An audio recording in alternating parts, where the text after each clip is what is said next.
ओम नमो भगवते वासुदेवाय। ओम नमो भगवते वासुदेवाय। नारायणं नमस्कृत्यं नरं चैव नरोत्तमं देवीं सरस्वतीं व्यासं ततः जयं उदीरयेत् नष्टप्रायेषु भद्रेषु नित्यं भागवत सेवया भगवती उत्तमश्लोके भक्ति भवती नैष्टिकी। हरे कृष्णा दंडवत प्रणाम। Today we continuing Srimad Bhagwatam Canto 11 Chapter 28 Gyan Yoga from Shloka 9 to 17. Pratyakshena numanena nigamena atma samvida adya antavat sat gyatva nissangha vicharet iha. Sri Uddhava uvacha न एव आत्मनः न देहस्य संसृतिः द्रष्टु दृश्ययोः अनात्मस्वदृशो ईश कस्य स्यात् उपलभ्यते।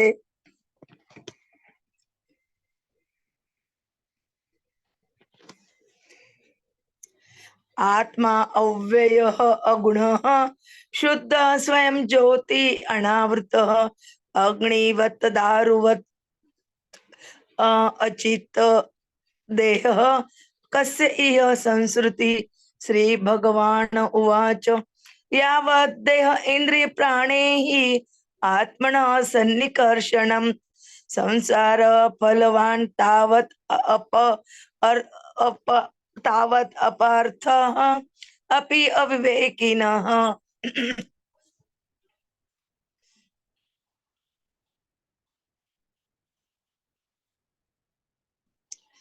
अर्थे हि अविद्यमाने अपि संस्कृति न निवर्तते।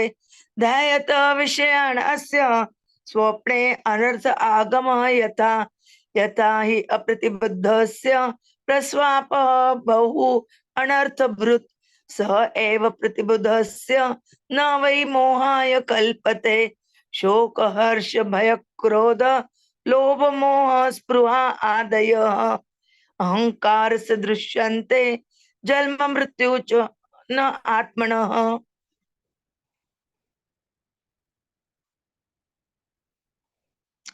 देह इंद्रिय प्राण मनः अभिमानः जीव अंत आत्मा गुण कर्म मूर्ति सूत्रम नित्य उरुधा एव गितः संसार आधावति कालतंत्र अमूलम एतत् बहुरूप रूपितम मन वच प्राण शरीर कर्म ज्ञान आसिना उपासनया शीतेन चित्वा मुनि ईगाम विचरति तृष्णः।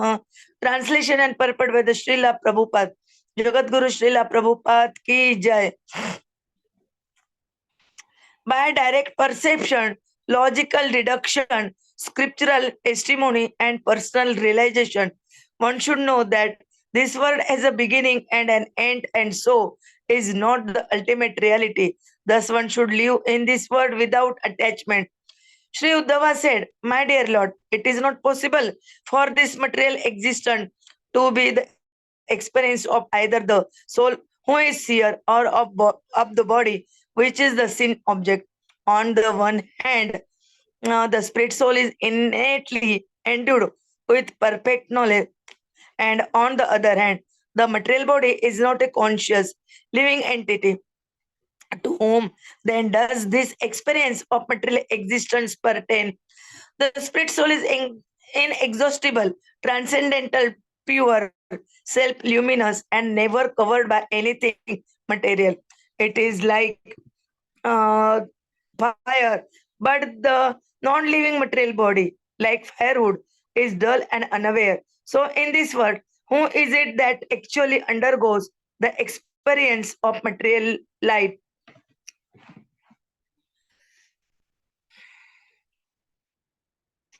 The Supreme Personality of Godhead said, as long as the foolish spirit soul remains attracted to the material body, senses, and vital force, his material existence continues to flourish, although it is ultimately meaningless.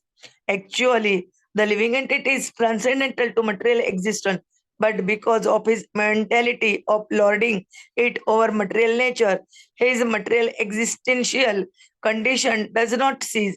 And just as in a dream, he is affected by all sorts of disadvantages. Although while dreaming, a person experiences many undesirable things. Upon awakening, he is no longer confused by the dream experiences.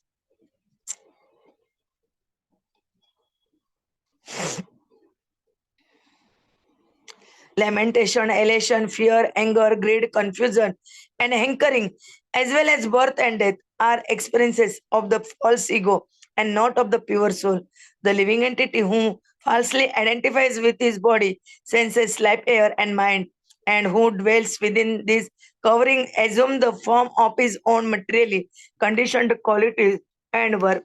He is designated variously in relation to the total material energy, and thus under the strict control of supreme time, he is forced to run here and there within material existence. Although the false ego has no factual basis, it is pursued in many forms as the functions of the mind, speech, life, air, and bodily faculties, but with the so transcendental knowledge, sharpened by worship of a bona fide spiritual master. A sober sage will cut off this false identification and live in this world free from all material attachment. Purport by the Srila Prabhupada, Jagat Guru Srila Prabhupada ki jai. According to Srila Jiva Goswami, there are two main material dualities. The first duality is that one sees material good and bad, beautiful and ugly, rich and pure, and so on. The second is that one sees the entire material world as separate from or independent of the supreme personality of Godhead. The first duality that opposites is subject to dissolution by the influence of time, and the second duality, that of the separateness, is merely a hallucination. One who is firmly convinced of the temporary illusion nature of this world moves about freely without attachment, although engaging in all types of devotional service for the Lord. Such a person is never entangled and remains cheerful and satisfied in spiritual consciousness.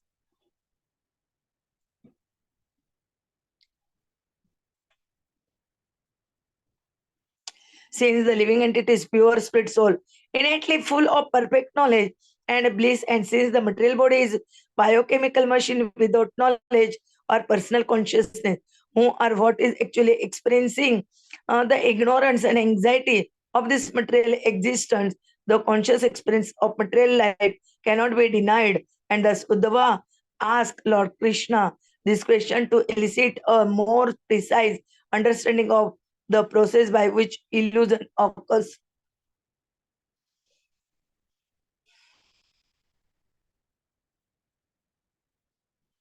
The word anavrita and agnivat uh, are significant here.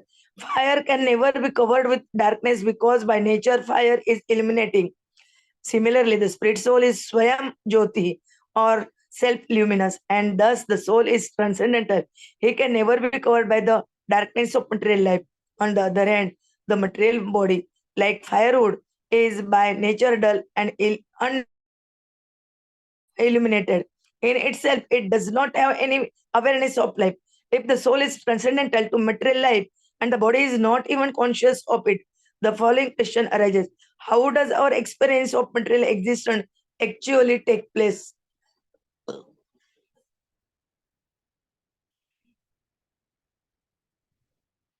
Here, the word Sannikarshanam indicate that the pure spirit soul voluntarily connects himself with the material body. Considering this a most fruitful arrangement, actually the situation is apart, useless, unless one uses one's embodied situation to engage in the loving service of the Lord. At that time, one's connection is actually with Lord Krishna, not with the body, which becomes a mere instrument for executing one's higher purpose. There is some verse and other verse. Similarly, verses occurs elsewhere in the Srimad Bhagwatam, third canto, chapter 27, verse 4. 4th canto, chapter 29, verses 35 and 73. And 11th canto, chapter 22, verse 56. In fact, this verse completely explains the essence of illusion.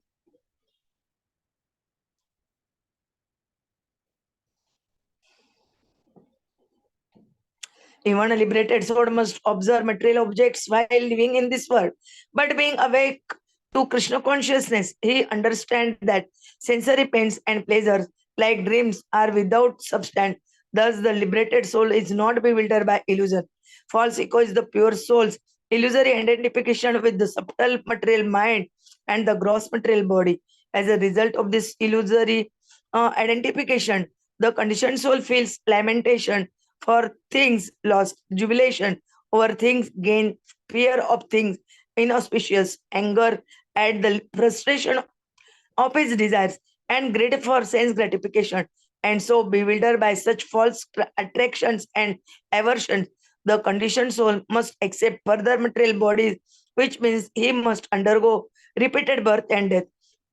One who is self realized knows that all such mundane emotions have nothing to do with the pure soul, whose natural propensity is to engage in the loving service of the Lord.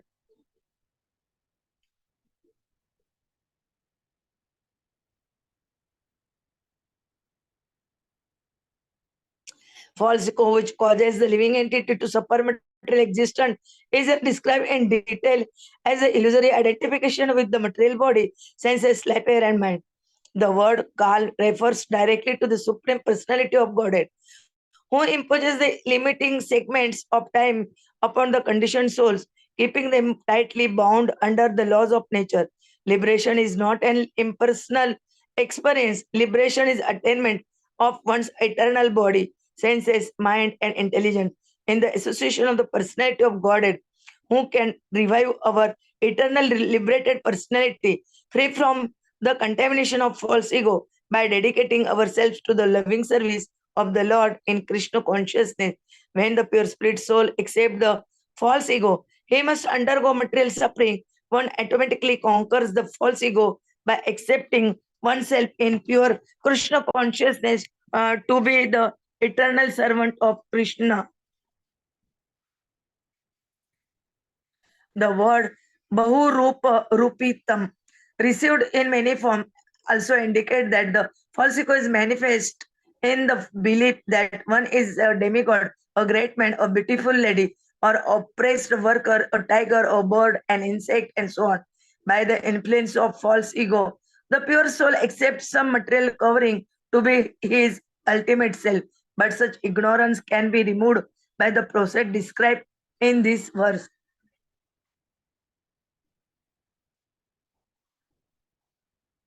Thus end the purport.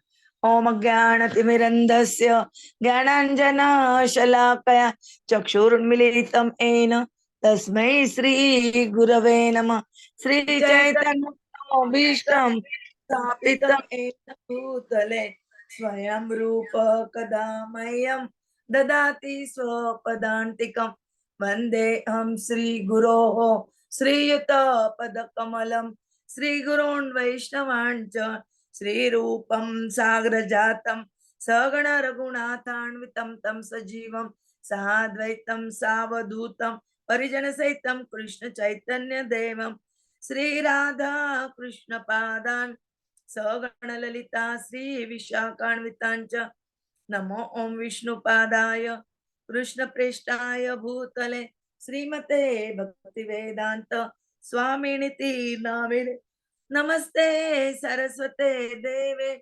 Gauravani Pracharine Nirvishesha Shunyavadi Paschata Deshatarine Pancha Kalpatarubhecha Krupa Sindhube Evacha Patitanam Pavanebhyo Vaishnavebhyo Namo Nama Jai Sri Krishna Chaitanya Prabhu Nityananda Sri Advaita Gadadhar Sri Vasadi Gaur Bhakta Vrinda Hare Krishna Krishna Krishna Hare Hare Hare Rama Rama Hare Hare Hare Krishna, Krishna Krishna, Hare Hare, Hare Rama, Rama Rama, Hare Hare, Hare Krishna, Krishna Krishna, Hare Hare, Hare Rama, Rama Rama, Hare Hare, Hare Krishna, Dandat Pranam. We continuing Srimad Bhagwatam, Canto 11, Chapter 28, Gyan Yoga. From shloka number 9 to 17, we try to understand what is given in these shlokas. One shloka, shloka number 13, that is अर्थे हि अविद्यमान अपि संस्कृति न निवर्तते ध्यायत विषयान् अस्य स्वप्ने अनर्थ आगमयत. This shloka is very important. It is given the essence of the illusion. And this shloka coming in Bhagavatam 5 times, in chapter 3.27.4, in chapter 4, 4.29.35 and 73, in 11th chapter 11.22.57 and 11.28.30. So this chapter is very important. This shloka is very important, and this explained in 5 times. So we try to understand how we take the lesson from they describe here about the illusion. Prabhuji will tell you in detail. Hare Krishna, Dandat Pranam. Mancha kalpatarubhecha kripa sindhuve evacha patitanam pavanebhyo vaishnavebhyo namo namah. Hare Krishna, Dandat Pranam. Hare Krishna. Dandavat Pranam Mataji. Thank you very much for doing the recitation, since I have been here. So here we are seeing that Krishna is now giving us further explanation. He says that if you have properly understood the process of becoming fixed in the knowledge, the true knowledge as described by Krishna, and do not indulge in material criticism or praise, then we are going to be having an opportunity. It says, just like the sun, we can wander freely throughout the world.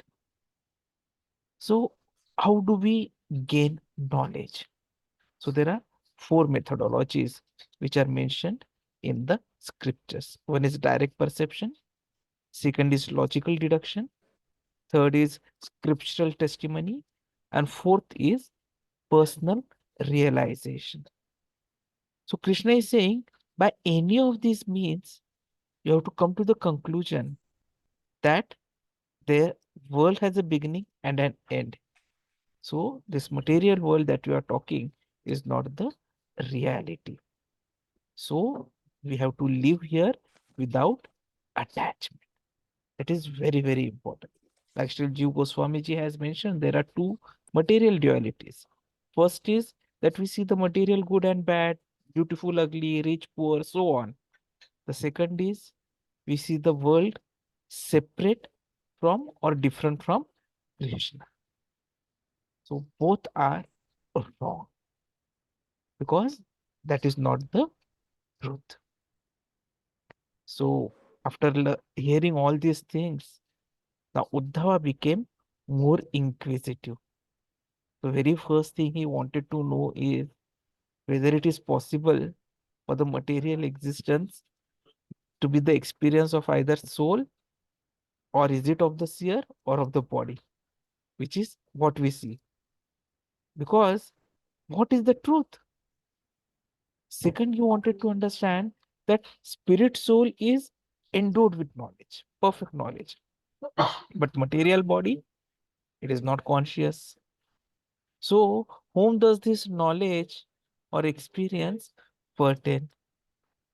The soul is inexhaustible, transcendental, pure, self-luminous. So, it is like a fire. But the material body is dull and unaware. So, who actually is undergoing the experience of material life? Is it the body or the soul? So this was a very perfect question, because this is something which many times we also get to query about, because conscious experience of material life cannot be denied. So we need to understand who exactly is the one who is having this experience. Because spirit soul is Swayam Jyoti. It is self-luminous, while the material body is unilluminated.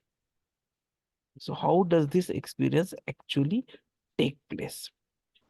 So in response to this question, Krishna says that a foolish spirit soul will remain attracted to material body, the senses, and whatever it is that. And so it is meaningless. But the living entity actually is transcendental to material experience. But because it is trying to control it, lord over it, so his marginal existential condition does not cease. So just like while dreaming, we may experience many undesirable things, but upon awakening, we are no longer confused by the dream experience. So similarly, the lamentation, fear, anxiety, depression, confusion, even birth, death are experiences of false ego and not of the soul. But we falsely identify with body, with senses, and so we consider that okay, these are our bodily experiences. But the fact is completely different. We are under the strict control of supreme time, so we are forced to run here, there within material existence. Even false ego has no factual basis. Still, it is perceived like, say, mind, speech, air, bodily faculties. So, what is required is that with transcendental knowledge, it has to be used like a sword. It has to be sharpened by the worship of bona fide spiritual master. And then we cut off the false identification and live in this world free of all material attachments. Then that becomes our true success. Now here you will see that the shloka अर्थे हि अविद्यमाने अपि संस्कृतिः न निवर्तते ध्यायतो विषयानस्य स्वप्ने अनर्थगमः यथा, that the living entity is transcendental to material existence, but because of his mentality of lording over material nature, his material existential condition does not cease, and just as in a dream he is affected by all sorts of disadvantages. Now this example of material world being just like a dream that we have is something which is repeated many a times in third canto, fourth canto, 11th canto. So many places this is repeated. But then in all this inspection, what is of paramount importance to understand is that we should not get disturbed. The moment we wake from the dream, all our dreamily pains, pleasures, they are found to be without substance. So the moment we will awake to Krishna consciousness, whatever anxiety, depression, whatever insults we feel about, we'll understand that they are without substance and will not be bewildered by illusion at all. So we have to become self-realized so that we know that all mundane emotions have nothing to do with pure soul, nothing to do with us, because our natural propensity is to engage in the loving service of the Lord. We can become free from all these. We can revive our eternal liberated personality. How? By dedicating ourselves to the loving service of Lord in Krishna consciousness. So when we accept, unfortunately, the false ego, we have to undergo material suffering. But the moment we conquer the false ego by coming in Krishna consciousness, we become free and strive to be the eternal servant of Krishna. So let us not be getting into Bahurupa Rupitam, perceiving ourselves in many different forms. No. What is to be perceived and understood of ourselves is that we are the spirit soul, we are transcendental to the material nature, we are eternal servants of Krishna. And that is the eternal position that we have to get to. All false ego and everything is useless. We are not going to be attached to it anymore. We'll follow the path of the scriptures. We'll follow what is explained by the Guru so that we are successful in our mission. And how do we do it? By ABCDE. By associating with the devotees, reading of the books of the scriptures, chanting of the Hare Krishna Mahamantra, taking only Krishna Prasadam as diet, involving in deity services, deity worship, engaging all our senses in some seva or the other for the lordships, for Guru, for the devotees, and thus become eligible to go back home, back to Godhead. Hare Krishna.